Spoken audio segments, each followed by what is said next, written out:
to New York City. Arriving in the splendor of Grand Central Terminal, I plunked down a nickel for a New York tabloid in order to see what was going on in Gotham. This purchase of a New York Post was a life-changing event, because in it I found a column by Murray Kempton. I do not remember what his subject was that day, but his subjects generally were of secondary importance to his style, which reflected his refined mind and his penchant for understated passion, mordantly expressed. Here, for example, is a sentence from his October 26, 1956 report on President Dwight David Eisenhower campaigning for re-election. In Miami, he had walked carefully by the harsher realities, speaking some 20 feet from an airport drinking fountain labeled colored, and saying that the condition it represented was more amenable to solution by the hearts of men than by laws, and complimenting Florida as, quote, typical today of what is best in America, unquote, a verdict which might seem to some contingent on finding out what happened to the Negro snatched from the Wildwood jail Sunday. This 75-word sentence, sinewy, ironic, and somewhat demanding, paid a compliment to his readers. He knew they could and would follow a winding syntactical path through a thought so obliquely expressed as to be almost merely intimated. Kempton understood that the swirling, stirring society in which Americans are at all times immersed is constantly clamoring for their attention, plucking at their sleeves, and even grabbing them by the lapels with journalism, politics, advertising, and other distractions.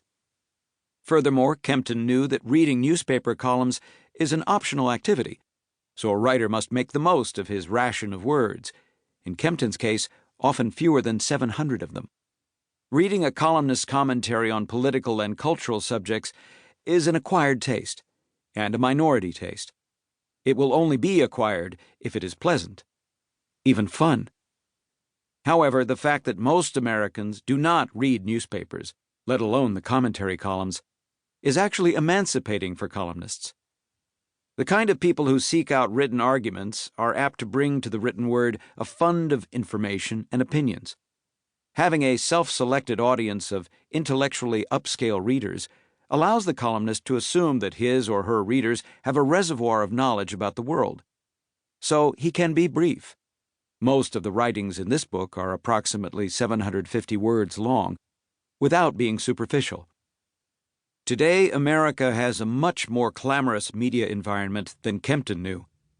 New technologies, cable television, the internet, social media, produce a blitzkrieg of words, written and spoken. The spoken words are often shouted by overheated individuals who evidently believe that the lungs are the seat of wisdom. Here, however, is the good news. Amid the cacophony, and because of it, there is an audience for something different, for what Kempton exemplified, and some of us aspire to, trenchant elegance.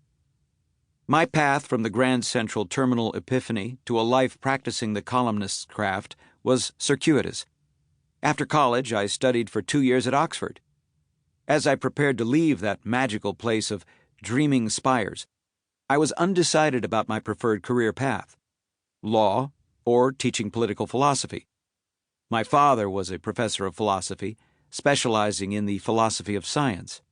So I applied to a distinguished law school and to Princeton's graduate school. I do not remember all the reasons I chose Princeton, but I suspect they included this one. Princeton is located between New York and Philadelphia, two National League baseball cities. My father, a philosophy professor, was a born academic. I obviously was not. Still, having earned a Ph.D., I was teaching at the University of Toronto in the autumn of 1969, when Everett Dirksen from Pekin, Illinois, who was minority leader of the U.S. Senate, died.